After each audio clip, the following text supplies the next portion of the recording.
Hayır tereyağını ne kadar?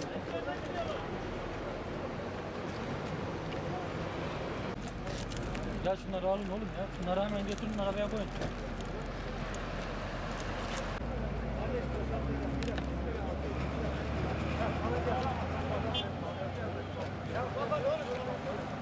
Onun alman şeyini alıyor. Görevi engellen, onun görevini engelliyor. Ondan hemen salman şeyini alıyor. Var.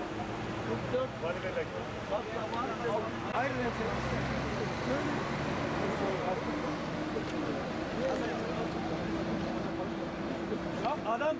adam dediğiniz gibi sağlık.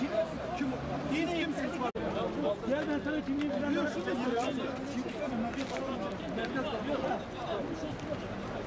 Kim olursa o.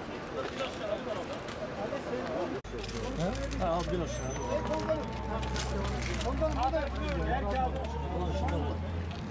Ulan stajı mısın abi?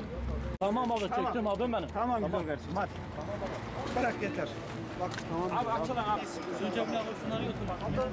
Tamam.